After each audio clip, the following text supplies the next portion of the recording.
Shalom saudara, kembali kita ada di jam-jam hebat, apalagi sudah makan siang.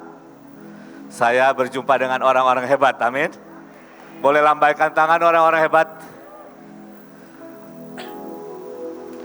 Saudara, Tuhan itu tidak memanggil orang yang siap,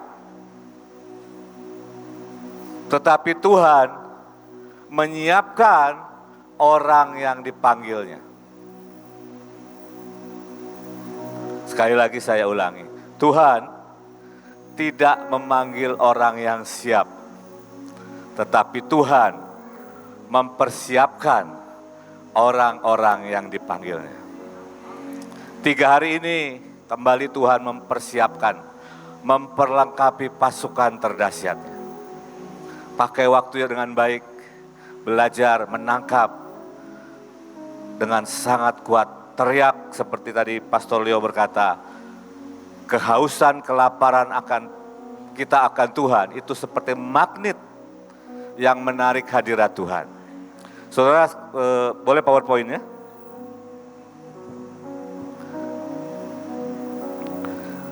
Kami akan membagikan saya dengan Miss Irene tentang 7 panggilan ilahi. Saudara, seperti saya katakan di gambar ini, Yesus memanggil, mungkin ini Simon Petrus dan Andreas. Mereka tidak siap menjadi penjala manusia, mereka penjala ikan. Tetapi selama 3,5 tahun, Yesus mempersiapkan mereka dengan 9 muridnya yang lain karena Yudas mengkhianatinya. Dan kita tahu bersama Paulus, ke-12 rasul ini menjungkir balikan dunia. Pertanyaannya, apakah kita siap untuk dipersiapkan oleh Tuhan? Apakah kita siap untuk diperlengkapi oleh Tuhan? Apakah kita siap untuk dididik oleh Tuhan? Mari kita maksimalkan hari-hari ini. Slide berikutnya. Ya, saudara masuk golongan mana? Ada di sini yang gajah? Kalau gajah disuruh memanjat pohon, nggak bisa saudara. Meruntuhkan pohon dia bisa. Yang kasihan ini ikan. Dia keluar dari air, innalillahi saudara. Saya mau bicara apa? Bahwa setiap kita punya panggilan khusus. Tidak ada satu orang pun di sini yang sama dengan orang lain. Saudara spesial. Amin. Kita boleh belajar dari banyak orang, kita boleh terima impartasi, tapi tetap saudara adalah unik. Dan biarkan kita mau belajar betapa pentingnya, betapa berharganya panggilan ilahi. Ya, sebelum nanti kita masuk ke 7 panggilan, saya mau memberikan dasar. Tolong PowerPoint berikutnya. Saudara, satu hari saya lagi berdoa dan tiba-tiba Tuhan itu berkata begini. Nak, setiap manusia yang aku ciptakan dengan sebuah grand design. Dengan sebuah desain yang grande, desain yang ajaib. Aku ciptakan dengan sebuah hati yang penuh passion, dengan sepenuh gelora. Mazmur 139 berkata, kejadian kita dahsyat dan ajaib. Alkitab berkata, sebelum ada satu hari pun jadi, Tuhan sudah menulis sebuah kitab buat setiap kita. Ada yang namanya buku destiny buat setiap kita. Ada grand design, saudara. Dikatakan, matamu melihat selagi aku bakal anak, dan dalam kitabmu semuanya tertulis hari-hari yang akan dibentuk sebelum ada satu pun daripadanya. Saya enggak peduli apapun kejadian latar belakang kita. Setiap orang yang lahir di dunia ini, lahir dengan sebuah grand design. Sebuah mahakarya, sebuah desain agung. Dan kita harus menemukan panggilan dan destiny kita. Kita harus mengejar panggilan dan destiny kita. Alkitab berkata dalam Roma 9 ayat yang ke-11, pilihan Allah itu tidak tergantung kepada apa yang dapat dilakukan oleh orang. Ini kabar baik, saudara. Panggilan Tuhan tidak tergantung pada apa yang engkau bisa lakukan, tetapi bergantung kepada panggilan Tuhan sendiri. Ketika Tuhan memanggil kita untuk suatu tugas, maka Dia memperlengkapi kita. Mau sesulit apapun pekerjaan itu, kalau Tuhan yang suruh, pasti ada penyediaan Tuhan. Amin. Saya tahu ini tidak mudah, saudara ya. Ketika Tuhan memanggil kita untuk pelayanan apapun, pekerjaan apapun, sesulit apapun, kami punya moto, impossible is nothing. Yang tidak mungkin itu mungkin. Tidak ada yang mustahil. Tadi sesi sebelumnya ya, Pak Simon berkata, kita ini manusia supranatural, beyond human. Keberadaan manusia rohmu itu beyond human. Ketika engkau dilahirkan kembali, engkau seperti Yesus. Pertanyaannya, apakah itu termanifestasi di manusia jiwamu dan di manusia jasmanimu? Satu hari saya dengarkan sebuah khotbah, dan hamba Tuhan ini bertanya, di manakah tempat paling kaya di muka bumi ini? Atau untuk sederhananya, di manakah tempat paling kaya di kota saudara? Ada yang menjawab, oh pasti CBD, Central Business District. Ada yang menjawab, oh pasti itu gedung di mana perbankan terbesar, mungkin BI. Saudara tahu jawabannya? Tempat paling kaya itu kuburan, saudara. Karena disitulah banyak potensi manusia yang tidak jadi dan terkubur. Ada harusnya buku-buku yang tertulis, harusnya ada rasul-rasul yang bangkit, ada pembuat-pembuat mujizat, ada profesor-profesor, tapi tidak jadi. Karena mereka tidak pernah menemukan panggilannya dan menyiapkan waktu-waktu dalam hidupnya. Saudara, kalau saudara mungkin ada yang mengenal saya waktu saya masih kecil, tidak akan menyangka bahwa saya seperti hari ini. Ya, kemarin saya cerita di youth, lahir dari saudara yang banyak, ya, ibu yang banyak, dari keluarga yang berantakan, bodoh, penyakitan, miskin, minder, ya, kurus, tinggi, langsing, hidup. Saudara, ya. Kalau nggak hidup kan bahaya, saudara ya. Tapi hari ini makmur, saudara ya, dengan gelar yang begitu banyak.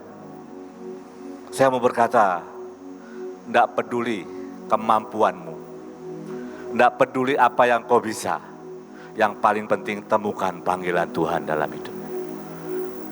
Karena itu adalah grand design. Panggilan Tuhan itu sangat berharga, saudara. Bahkan Roma berkata, Tuhan tidak menyesali karunia dan panggilannya. Terjemahan bahasa Indonesia dikatakan irrevocable, artinya tidak bisa dibatalkan. Ketika Tuhan sudah membuat panggilan dan memberikan pemberian buat kita, itu tidak bisa dibatalkan. Saya berdoa kita menangkap betapa pentingnya panggilan ini. Ya. PowerPoint berikutnya. Efesus 1 ayat 18. Untuk itu kita perlu mengerti panggilan Tuhan dalam hidup kita. Paulus berdoa begini, dan supaya ia menjadikan mata hatimu terang. Artinya kita bisa melihat, kita mendapat pewahyuan, kita mendapat pengertian dari Tuhan. Agar kamu mengerti pengharapan apakah yang terkandung dalam panggilannya. Ada sebuah pengharapan yang begitu besar dalam panggilan Tuhan. Betapa kayanya kemuliaan bagian yang ditentukannya bagi orang-orang kudus. Nanti di rumah baca saudara, 1 Korintus 6 ayat 1 dan 2. Alkitab berkata, tidak tahukah kamu satu hari kamu akan menghakimi dunia ini. Satu hari kamu akan menghakimi malaikat-malaikat. Itu kerinduan Tuhan, itu destiny yang Tuhan berikan kepada umatnya. Halo, ini kayaknya faktor makanan naik ke mata ini. Mana orang-orang hebat?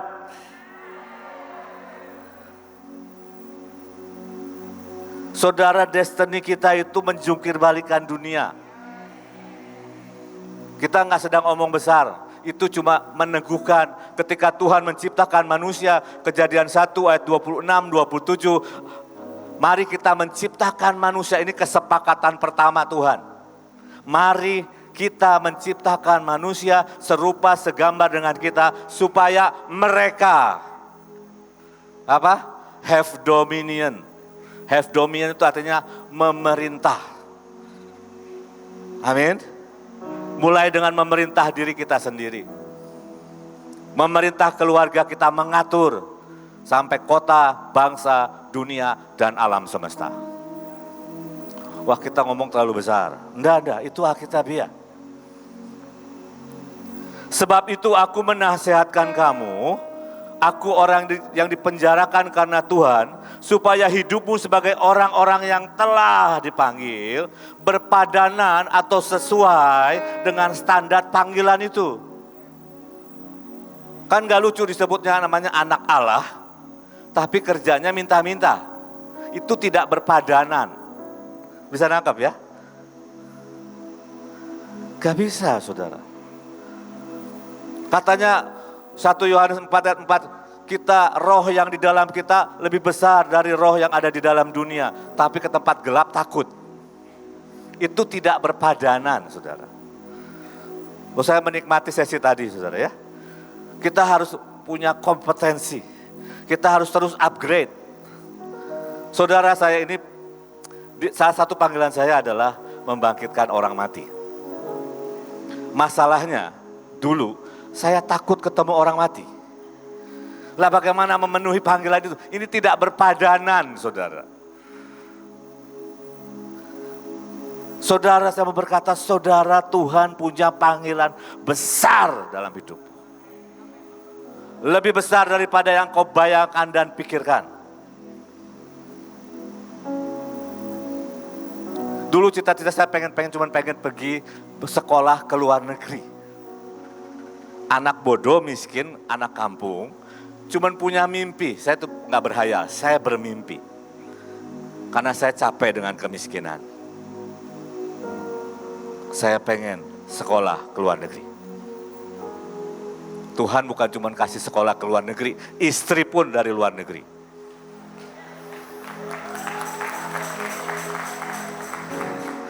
Saya sudah ke 6 benua, saudara. Ya. Itu Tuhan bilang belum apa-apa, karena masih harus ke antariksa, saudara. Amin.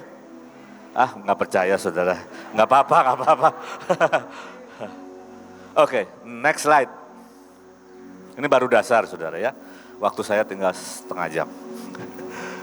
Ada 5 jawatan, ada 7 panggilan ya. Sebelumnya 6 panggilan. Tuhan bukakan kepada hamba-hambanya dulu 6 panggilan. Ya, apa bedanya supaya saudara nggak bingung? 5 jawatan itu Efesus 4 ayat 11 dan 12 berkata begini. Dan Yesuslah yang memberikan baik rasul-rasul maupun nabi-nabi, pemberita-pemberita Injil, gembala-penggembala, pengajar-pengajar, dikasih 5 jawatan. Ini pemberian Tuhan buat gerejanya. Untuk apa dikatakan? Untuk memperlengkapi orang-orang kudus. Nah, kalau saya berdiri di sini, saya lagi mengajar sebagai pengajar untuk memperlengkapi saudara orang-orang kudus. Halo. Dan bagi pembangunan tubuh Kristus. Jadi tujuan 5 jawatan ini lebih banyak di dalam gereja. Rasul membuka pelayanan demi pelayanan yang baru. Gembala menggembalakan. Tapi ada yang namanya 7 panggilan di mana kita sebagai gereja Tuhan, sebagai pasukan terdahsyat, berdiri buat kota, buat provinsi, dan buat bangsa. Saudara datang jauh-jauh dari provinsi khususnya ke sini, saudara ini diperlengkapi supaya saudara bisa berdiri di panggilanmu, di kotamu masing-masing. Salah satu provinsi yang saya pegang, ya, ada satu tempat itu suka ada yang bunuh diri, saudara. Saya bilang, ayo buat pendamaian. Nah, ini pekerjaannya nanti ada satu panggilan namanya panggilan imam. Harus buat pendamaian. Tapi enggak cukup pendamaian. Ayo cari akarnya dan perangi, habisi supaya enggak terjadi lagi. Untuk itu kita harus ngerti panggilan. Amin. Supaya kita bisa bergerak dan memenangkan dunia ini bagi Tuhan. Supaya kita efektif, ya. Mari. 7 jenis panggilan. Saudara, yang pertama harus saudara mengerti bahwa setiap kita punya ketujuh-tujuhnya. Saudara harus supranatural. Nanti saya kasih ayatnya. Kalau ayat saya banyak, jangan takut. Saudara harus bisa berdiri sebagai imam.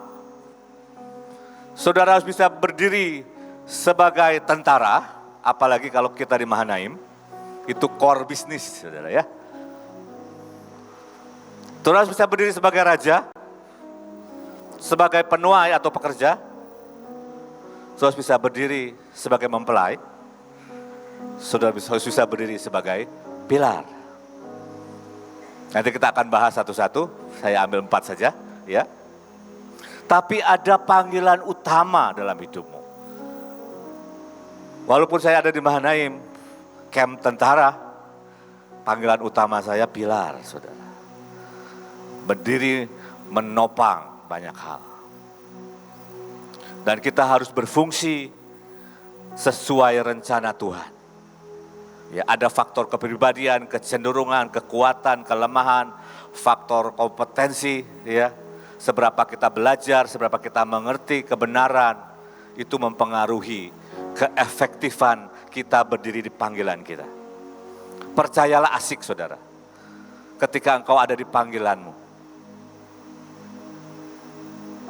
Mungkin saya kasih contoh begini. Saya punya kepribadian, saya memang orangnya nggak suka pecicilan. Tahu pecicilan? Kesana kemari, ya ngobrol kesana kayak si Perpasimon, bukan pecicilan, tapi ngobrol kesana kemari. Saya sukanya sendiri, baca Alkitab, tenang di kamar. Makanya itu ciri-ciri panggilannya pilar. Tapi ada orang-orang yang lihat orang miskin, langsung hatinya penuh dengan belas kasihan. Langsung dia hampiri, kamu mau makan apa? Ada orang jatuh dalam dosa, dia tangisin. Itu kira-kira apa? Imam. Tapi kalau tentara kan datang, lu sih, gitu ya. Bisa nangkep ya? Saudara harus kenali, nanti di ujung, di akhir, ada link buat saudara yang belum tahu panggilan. Ini mungkin membantu, selain saudara harus berdoa. Ya. Cuma ada 6, 7-nya belum kita buat. Di link itu saudara tinggal isi, jangan kebanyakan mikir ya. Kalau mengisi survei itu jangan kebanyakan mikir. Ketika baca, terasanya ini A nih, isi aja A. Jangan kebanyakan dianalisa, saudara. Hasilnya nggak baik kalau terlalu banyak dianalisa. Baca, oh adikku aku A udah, oh aku B gitu ya. Itu nanti terakhir. Setiap panggilan ada standar dan tuntutan. Pilar harus tenang, jangan goyah. Ya, saudara bisa bayangkan nggak kalau sebuah gedung pilarnya goyang? Ini jangan-jangan ada gempa gitu ya. Padahal pilarnya goyang. Bisa bayangkan nggak tentara disuruh perang takut? Gak bisa, saudara. Ada imam disuruh menaikkan pendamaian tapi nggak punya belas kasihan, gak bisa. Ada tuntutan, ada standar. Ada orang dipanggil mempelai tapi matanya jelalatan. Waduh ini kinclong nih. Aduh ini seksi nih, gak bisa, saudara. Harus pakai kacamata kuda kalau mempelai. Bukan berarti panggilan lain boleh jelalatan, enggak, saudara ya. Tapi standarnya, tuntutannya lebih tinggi. Tuntutan buat semua orang adalah kuduslah kamu sebab aku Tuhan kudus. Ya, contohnya pemimpin kita Bu Nani gak pernah nonton televisi, saudara ya. Kalau pemimpin saya suka nonton, nggak masalah saudara. Tuhan tetap berkenan. Bisa nangkep? Kita kalau ngerti panggilan kita itu enak saudara. Ya. Saya senang, istri saya suka cerita begini. Waktu kami masih pegang sekolah secara operasional ya. Sekolah ini nih kalau hujan dulu cukup setengah jam hujan deras, itu depan TK yang sebelah sana ke arah pintu masuk itu sudah sebetis saudara. Jadi kalau udah hujan setengah jam gitu, itu bisa banjir. Dan itu biasanya hujannya datangnya tengah malam. Percayalah tengah malam saya sedang menyanyi. Saya lagi tidur dan menyanyi. Ya saudara ngerti maksud saya. Dan saya nggak ambil pusing, saya tidur saudara. Istri saya sangat peduli dengan murid-muridnya. Berdoa, perang, tapi hujan tidak berhenti. Waktu itu, sekarang sudah hebat saudara ya. Dia bangunkan saya yang tidak peduli. Bangun buka mata ada apa? Hujan. Dalam nama Yesus hujan berhenti. Saya tidur lagi. Bahkan saya nggak cek itu hujan berhenti atau tidak. Tapi sekali lagi pilar adalah orang yang pegang perjanjian. Saya tahu saya berdiri buat kota saya, cukup satu tunjukkan, maka hujan harus berhenti. Itu pilar saudara ya. Oke, bisa nangkap ya? Kita akan mulai yang pertama. Saya mulai dengan supranatural. Ini keren saudara. Markus 16 ayat 17 dan 18. Tanda-tanda ini akan menyertai orang-orang yang percaya. Oke, saya tanya siapa di sini orang percaya?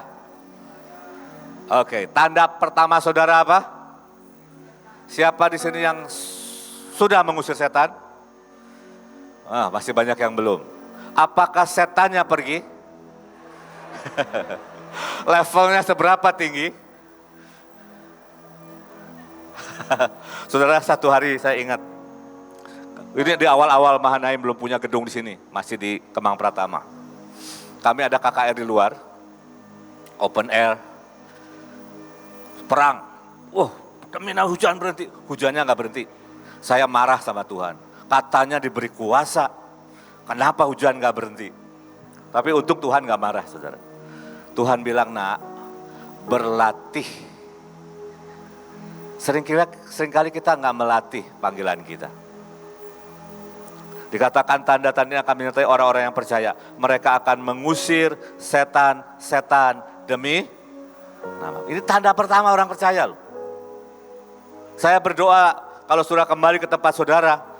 Ya, saya kalau baca Injil itu senang banget. Yesus itu kalau khotbah ya, orang manifest saudara di mana-mana.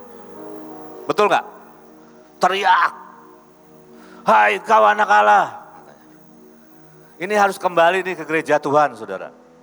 Gereja ini terlalu kalem hari-hari ini. Ini waktunya yang supranatural itu menjadi natural. Betul nggak ya bahasanya? Ya, yang supranatural jadi natural. Karena saudara menjadi manusia yang beyond human. Itu sejatinya saudara. Yang kedua, berbicara dalam bahasa-bahasa yang, bahasa apa ini? Bahasa roh? Bukan. Kalau sudah ikuti seminarnya tadi pagi, sesi tadi pagi, ada bahasa Alkitab, bahasa iman, bahasa deklarasi, bahasa hukum dan ketetapan. Bisa nangkep? Cara bicaramu berubah. Biarlah yang lemah berkata aku ini. Nah itu, bahasa yang baru. Yang lemah berkata aku ini. Yang ngantuk berkata aku ini. Aku ini hebat. Mereka akan memegang ular. Ada yang pernah megang ular? Saya suka ceritanya Paulus. Satu hari lagi bersihkan, lagi mengambil kayu, ya, bikin api unggun. Ada ular mencelok. Orang-orang sekitarnya bilang, ini pasti orang jahat. Karena sudah lolos dari kapal karam, masih kena ular. Ularnya ular beludak, saudara. Beracun. Tapi Paulus cuma kebaskan. Orang nunggu ini kapan bengkaknya, ya, kapan birunya, dan tiba-tiba pingsan. Enggak terjadi apa-apa. Dan mereka berkata, ini dewa. Halo, ini supranatural. Mereka akan meletakkan tangannya atas orang sakit, saya loncat. Dan orang itu akan sering doakan orang sakit. Siapa yang suka doakan orang sakit?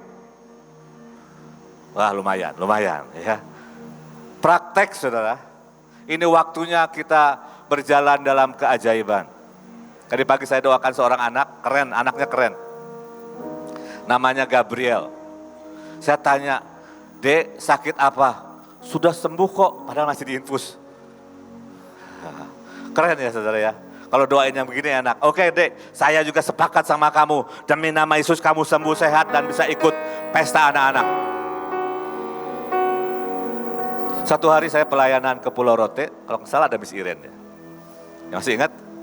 Sama Pak Wong ke Pulau Rote. Saya doakan orang sakit, Bapak Ibu. Dan tidak ada satupun yang sembuh. Biasanya orang berhenti ya. Saya doakan aja. Karena firmannya cuma bilang begini, kamu meletakkan tangan atas orang yang sakit, orang itu akan, kalau nggak sembuh, nggak ada ayatnya. Halo, tidak ada ayat. Ayatnya tumpangkan tangan orang sakit, orang itu sembuh. Jadi saya tumpangkan tangan aja. Dan Pak Wong ini tanya, dipanggil bro, kenapa sih kamu doain orang? Kamu lihat toh orang itu nggak sembuh? Saya ketawa aja. Saya ceritakan seperti yang tadi. Tapi dia tidak puas dengan jawaban saya. Dia berdoa, saudara. Besokannya datang, saya tahu jawabannya. Engkau sedang mengisi cawan. Dan cawanmu dikit lagi penuh, katanya. Sedikit lagi penuh, itu beberapa tahun yang lalu. Saudara, sekian tahun berlewat, saya menemukan banyak orang yang ditumpangkan tangan oleh saya. Ketika saya tumpangkan tangan tidak sembuh. Nanti minggu depan ketemu, Pak ingat gak saya didoakan? Doakan saya. Enggak ingat, saya sembuh Pak. Dari apa? Dari gondongan. Lumayan lah gondongannya, bukan panu ya saudara ya. Dari kencing manis, dari tulang sakit. Poinnya apa saudara? Ini waktunya berjalan dalam keajaiban. Ya, apalagi kalau panggilannya supranatural. Ya, lanjut cepat. Kayaknya waktu cepat sekali ya. Yohanes 14 ayat 12. Dengan sesungguhnya aku Yesus berkata, seseorang yang percaya kepadaku akan melakukan apa saudara? Mujizat yang sama seperti yang telah kulakukan, malahan yang lebih besar lagi, sebab aku akan pergi kepada Bapa. Saya berdoa saudara aminkan dan masukkan dalam itu. Walaupun mungkin panggilan utamamu bukan supranatural, tapi ini buat kita semua. Syaratnya cuma percaya. Tadi sudah keburu didoakan sama Leo ya. Saya berdoa saudara terima urapan tumpang tangan, jangan cuma puas rebah saudara. Pulang mulai praktek. Kalau ada cekot-cekot dikit langsung. Kan tumpang tangan atas orang sakit. Kalau saudara sendiri sakit juga tumpang tangan sama dirimu. Halo. Tumpang tangan demi nama Yesus ya. Ini kaki yang mulai cekot-cekot sembuh. Latih saudara yang kecil. Oh ini jerawat mau tumbuh, aku berkata demi nama Yesus jerawat tidak tumbuh. Benar loh saudara, saya praktek. Masalahnya kita seringkali nggak berlatih. Memakai iman kita. Kuasa kesembuhan sudah diberikan. Tetapi kamu akan menerima kuasa kalau Roh Kudus turun ke atas kamu. Dan kamu akan menjadi saksiku di Yerusalem, di seluruh Yudea, Samaria, dan sampai ujung bumi. Ini waktunya saudara.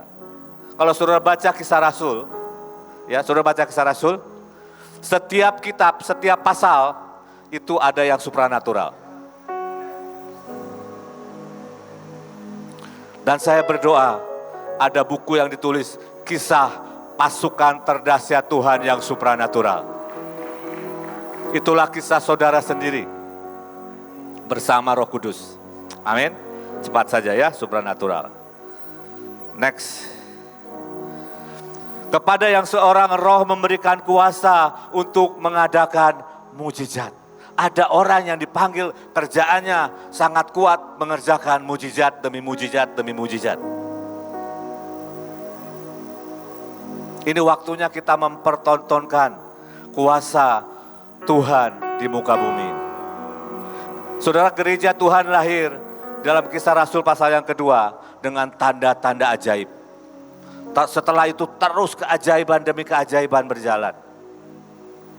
Dan ini waktunya Tuhan mau pembuat keajaiban. Amin. Dan ketika mereka tidak menemukan mereka, Paulus dan Silas, mereka menarik Jason dan saudara-saudara tertentu kepada penguasa kota sambil berseru, mereka yang telah menjungkir balikan dunia telah datang ke base camp di Bet Kasih.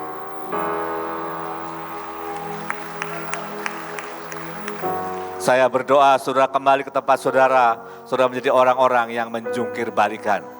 Bukan bikin kekacauan secara nggak benar ya saudara.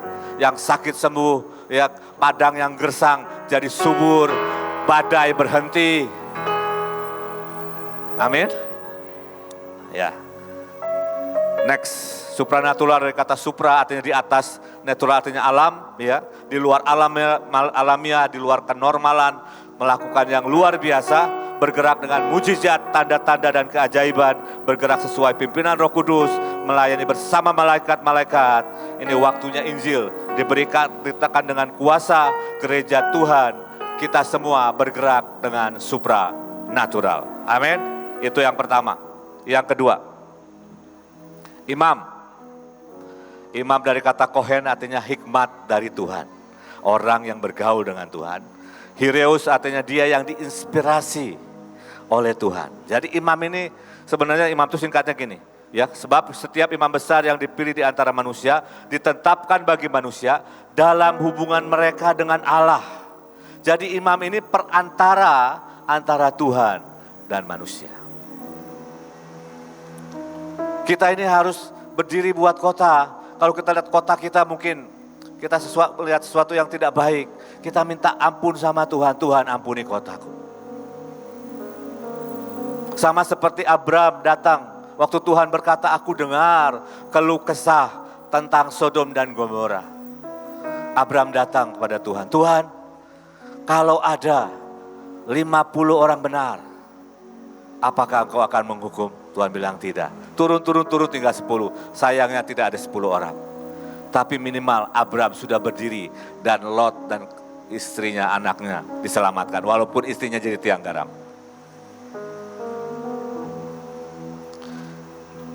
Imam mempersembahkan persembahan dan korban.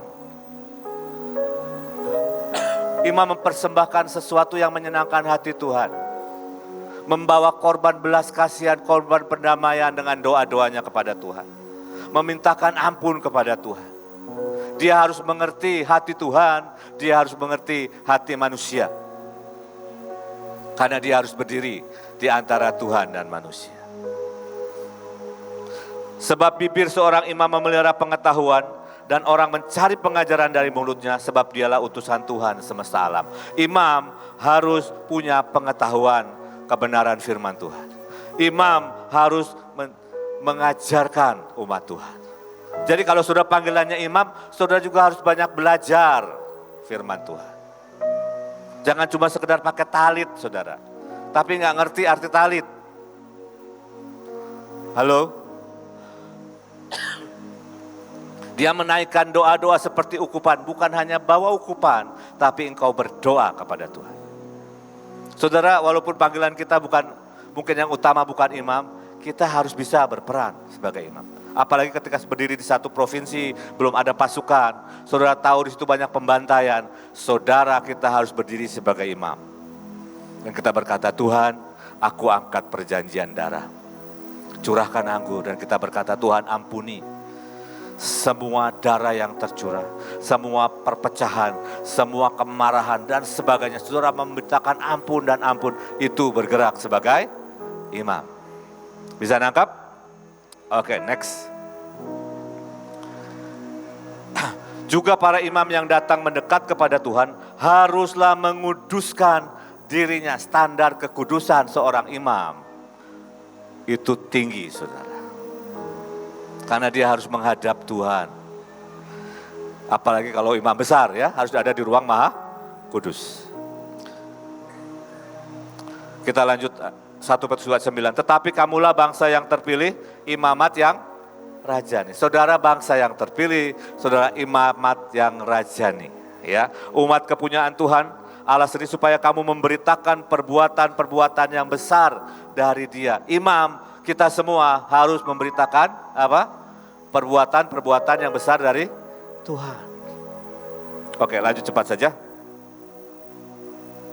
Saya mau loncat ke Keluaran 32 ayat 32. Ini yang harus dipunyai imam, saudara. Tetapi sekarang, kiranya engkau mengampuni dosa mereka itu. Dan jika tidak, hapuskanlah kiranya namaku dari dalam kitab kehidupan yang kau tulis. Ini ceritanya orang Israel berdosa kepada Tuhan dan Tuhan marah besar. Sampai Tuhan berkata, aku mau memusnahkan orang Israel dan dari Musa akan kuangkat keturunan yang baru. Tapi Musa ini nangkep hatinya Tuhan. Tuhan secara eksplisit marah, tapi secara implisit di hatinya, Musa menangkap seruan Tuhan. Seperti Tuhan berkata kepada Musa, Musa, hatiku tidak mau menghancurkan orang Israel. Tapi harus ada seseorang yang berdiri di hadapanku. Makanya Musa datang sama Tuhan, Tuhan, kalau engkau tidak ampuni mereka, hapuskan namaku dari kitab yang kau tulis. Ini keren, saudara. Amin. Ini tidak egois. Ini punya belas kasihan. Kita harus berdiri buat kota, buat bangsa. Kita memintakan ampun. Dan kita berkata, Tuhan, lawati Indonesia. Tuhan, ampuni Indonesia. Kami berdiri sebagai imam-imam Tuhan. Kami tahu banyak kejahatan, banyak pemberontakan, banyak perpecahan yang terjadi di bangsa kami. Tapi kami berdoa buat Indonesia. Amin. Ini terjadi di Perjanjian Baru Roma 9 ayat 1 sampai 3. Paulus berkata begini, saudara. Aku mengatakan kebenaran dalam Kristus, aku tidak berdusta. Suara hatiku turut bersaksi dalam Roh Kudus bahwa aku sangat berduka cita dan selalu bersedih hati. Ini imam, saudara. Bahkan aku mau terkutuk dan terpisah dari Kristus demi saudara-saudaraku, kaum sebangsaku secara jasmani. Ada sebuah belas kasihan sampai dia rela terkutuk, rela terpisah dari Tuhan. Walaupun saya yakin Tuhan tidak akan rela. Bisa nangkep dua tokoh yang luar biasa. Tuhan cari. Mungkin level kita belum sampai situ. Tapi mari mulai belajar. Kita menjadi imam, mendoakan kota kita. Saya ingat satu hari saya dapat tugas ke India. Dan seperti biasa kami harus menangkap hati Tuhan. Saya berdoa satu hari. Saya dengar suara Tuhan berkata, tangisi India. Saya bilang, Tuhan, jangankan India, Indonesia pun tidak kutangisi. Ini bangsa orang lagi. Waktu itu saudara ya. Tapi saya bilang, Tuhan, ciptakan itu dalam diriku. Berperkara dengan hatiku. Saudara cukup lama, mungkin 2 minggu. Saya terus berdoa, minta Tuhan mari. Saya tidak punya hati kok buat bangsa ini Tuhan. Satu hari ada seseorang bersaksi tentang India. Dan tiba-tiba belas kasihan itu menyambar saya, saudara. Dan hari itu untuk pertama kali saya berdoa dan menangis buat India. Dan saya bisa berdiri Tuhan, ini bangsa yang tidak bisa membedakan tangan kiri dan tangan kanan. Ternyata saya ketemu mereka punya budaya, sepatunya nggak jelas kiri dan kanan, saudara. Itu imam. Amin, saya berdoa kita mengerti. Next. Ya, ini ringkasannya ya. Ada banyak, punya belas kasihan buat jiwa, ngerti arti belas kasihan, tidak mementingkan diri sendiri, membaca waktu, perasaan hati Tuhan, berdiri di antara hidup dan mati. Ya, ada kisahnya di Alkitab. Memperdamaikan manusia dengan Tuhan sehingga tidak ada tuntutan, menaikkan doa syafaat, menjaga terhadap kecemaran, kenajisan, dan ketidakkudusan, mengajar dan mendidik bangsa, senantiasa mendoakan bangsa, tidak kompromi dengan dosa. Banyak tugasnya imam ya. Siapa di sini yang panggilannya imam? Saya berdoa, saudara makin mengerti. Amin. Tapi kita semua juga imamat yang rajani. Oke, next. Raja. Wahyu 1 ayat yang ke-6, versi IMB, izin mendirikan bangunan ya saudara ya. Bukan. Serta menjadikan kita raja-raja dan imam-imam bagi Elohim dan Bapanya, bagi Dia kemuliaan dan kekuasaan untuk selama-lamanya. Saudara, kita semua raja-raja yang Tuhan panggil. Tapi ada orang yang khusus punya panggilan raja. Dan saudara harus mengerti, ada yang namanya panggilan raja-raja dan level raja-raja. Itu beda, saudara. Itu seperti gini. Level raja-raja itu bisa, untuk gampangnya begini ya. Kalau di tentara, yang namanya level raja-raja, itu panglima, jenderal, itu level raja-raja. Ya, kalau yang di bawah prajurit, itu belum level raja-raja. Ya, karena kalau perumpamaan raja rada susah ya. Karena kita ini kan bukan kerajaan seperti Inggris gitu ya. Raja Charles itu level raja. Tapi di istananya ada yang tukang sapu, nah itu ya. Itu bukan level raja-raja. Walaupun mungkin dia ada di kerajaan. Oke? Janganlah takut hai kamu kawanan kecil, karena Bapamu telah berkenan memberikan kamu kerajaan itu. Tuhan berkenan memberikan kerajaan, tapi kita harus belajar prinsip-prinsip kerajaan surga. Kita harus belajar value kerajaan surga. Dan aku menentukan hak-hak kerajaan bagi kamu sama seperti Bapakku menentukan bagiku. Saudara, saya menetapkan apa? Bahwa kita semua punya kok panggilan raja. Ya. Nah, di dalam Ulangan 17 ayat 14 sampai 19, saudara, di situ diceritakan tentang hukum buat raja. Saya mau tekankan satu aja. Di situ ada beberapa hal. Dikatakan apabila ia duduk di atas tahta kerajaan, maka haruslah ia menyuruh menulis baginya salinan hukum ini menurut kitab yang ada pada imam-imam orang Lewi. Itulah yang harus ada di sampingnya dan haruslah ia membacanya seumur hidupnya. Jadi raja-raja jangan malas membaca firman, bukan cuma pilar. Raja pun harus membaca Alkitab seumur hidupnya. Untuk belajar takut akan Allah. Karena panggilan ini mengerikan, saudara. Coba pelajari kisah raja-raja. Hampir tidak ada raja yang lulus, saudara. Kecuali Daud. Daud juga lolos. Karena godaannya, tawarannya, suara-suara mengerikan, saudara. Makanya harus ada, ini dipesankan oleh Tuhan, di sampingnya selalu ada kitab hukum Tuhan yang harus dibaca, dipelajari untuk dia takut akan Tuhan.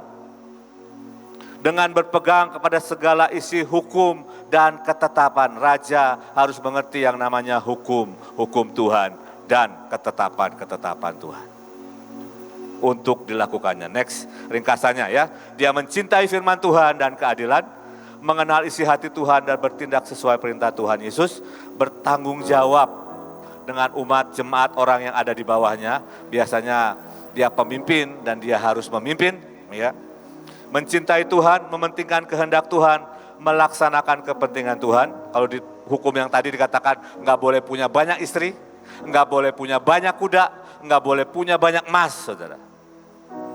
Karena dia harus berkorban buat umatnya Tuhan. Dia harus punya loyalitas buat bangsanya. Jadi raja nggak mudah ya, saudara ya. Bijaksana, adil dalam menghadapi segala keadaan, mengatur dan menghitung dengan tepat sebelum memutuskan. Kalau saudara punya panggilan raja tapi nggak bisa ngitung, patut diragukan, saudara. Punya panggilan raja tapi nggak bisa mengatur hidupmu dalam masalah besar. Karena dimulai dengan mengatur dirimu sendiri.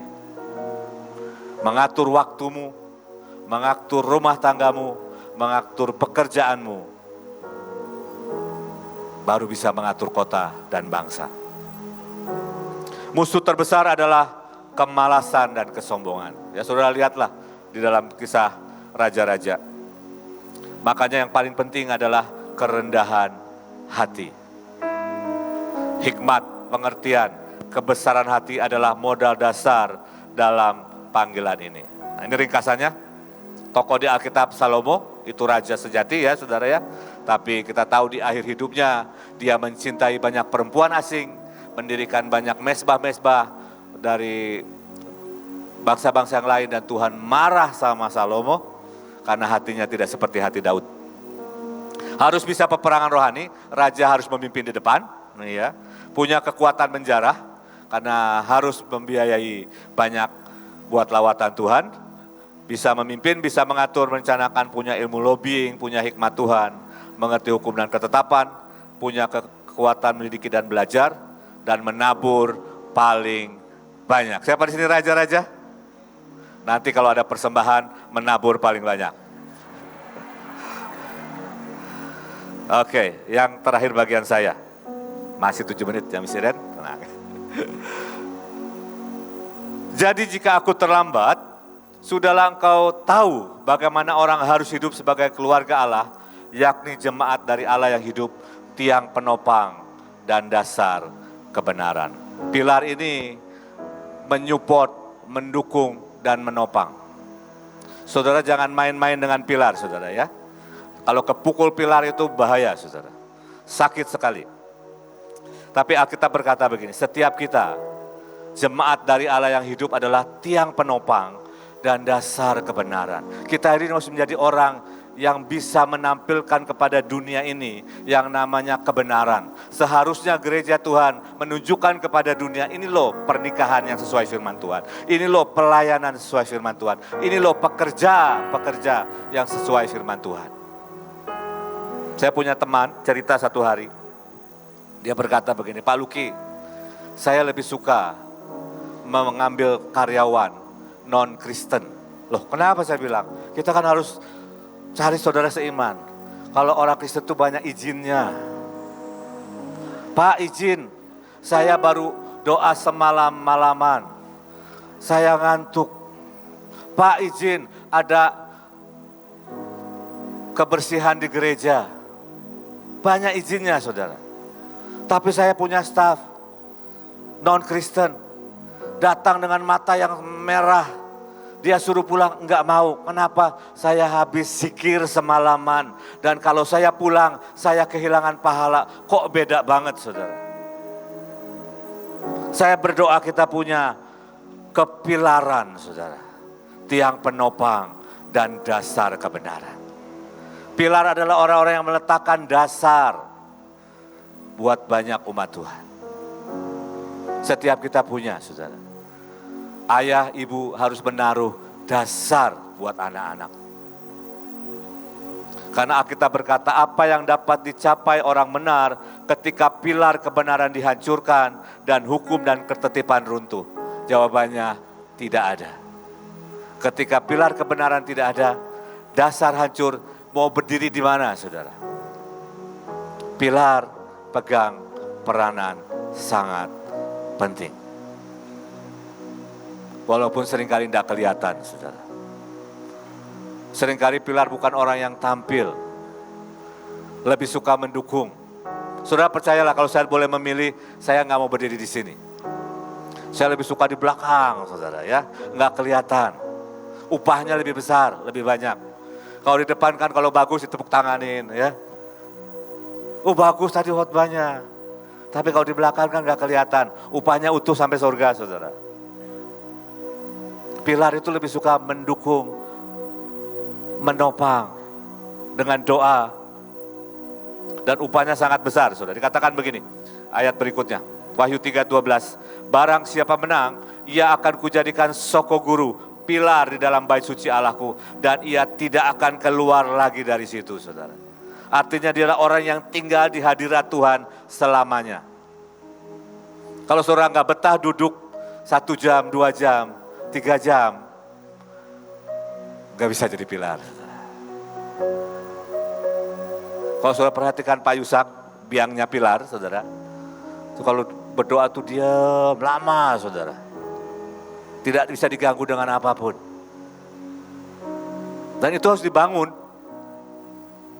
Percayalah untuk berdiam diri 5 menit itu butuh latihan. Berdiam dalam arti yang sesungguhnya ya. Kita bisa diam tapi pikiran bisa ke Amerika, ke Australia, makan pop mie. Haus pengen minum. Untuk benar-benar 5 menit fokus menantikan Tuhan, saudara butuh latihan. Kenapa? Karena pilar adalah orang-orang yang punya ketenangan menantikan Tuhan. Ya, orang-orang yang mau berdiri kokoh bagi gereja Tuhan, anak-anak Tuhan, pelayanan, perlu pilar-pilar yang menopang. Engkau bukan orang yang di depan, tapi engkau orang yang menopang, membantu, mendukung sebuah pelayanan. Tokoh Alkitab, ini keren, Abraham dan Ishak, dikatakan kemampuannya tidak seberapa, tapi punya kesetiaan dan ketekunan. Setia, tekun, rela berkorban, tenang, lebih mendukung pemimpin. Next, terakhir dari saya. Ya, pilar punya hati yang menopang jemaat, pelayanan gereja Tuhan dan bangsa, pendoa yang setia, memiliki kesukaan akan firman Tuhan.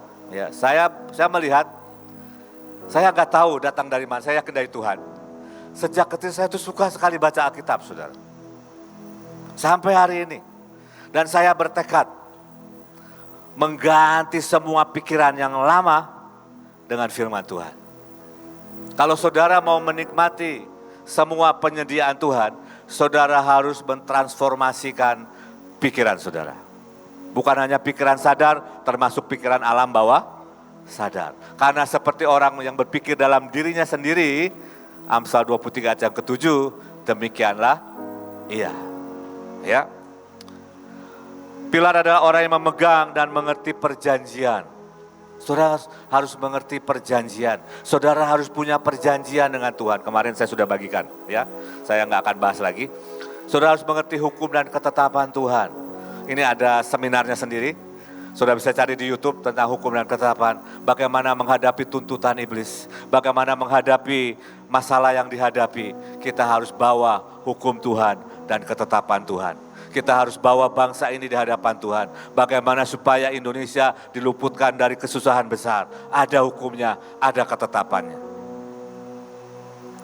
Dia mengabdi kepada Tuhan dan kepada pemimpin. Pilar adalah seorang pengabdi, ya, bukan pengabdi setan, ya saudara ya. Pengabdi kepada Tuhan dan pemimpin. Yang keenam, tenang dan berdiam dalam hadirat Tuhan dan menantikannya. Percayalah, itulah kenikmatan buat seorang pilar kalau bisa menemani tuannya dan menangkap hatinya. Terima kasih, silakan Miss Iren.